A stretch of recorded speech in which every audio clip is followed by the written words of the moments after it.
曾經說過尋覓愛情，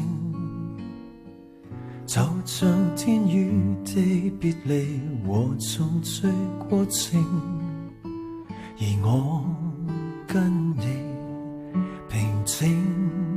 旅程，並沒有驚心也沒動魄的情景，只需要當天邊海角竟在追逐時，可跟你安躺於家裏便覺最寫意，只需要聚會場蕩氣之時，可用你的名字和我姓氏，成就這故事。從此以後，無憂無求，故事平淡，但當中有你，已經足夠。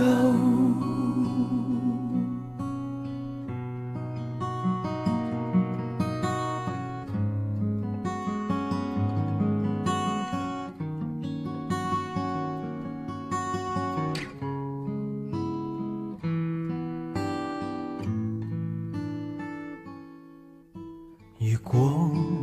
要說何謂愛情，定是跟你動盪時閒話着世情，和你走過無盡旅程，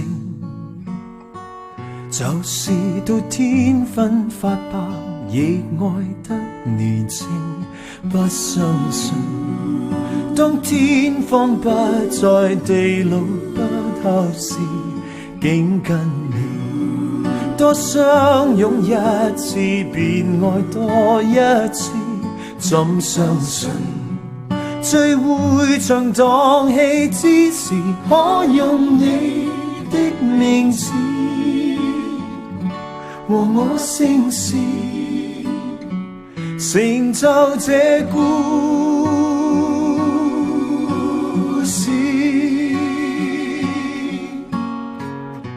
從此以後，無憂無求，故事平淡，但當中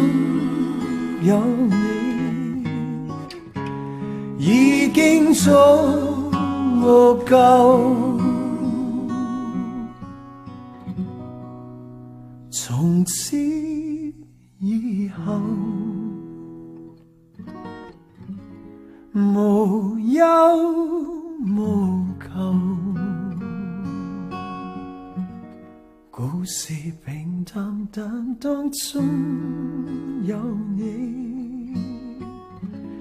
已經足夠。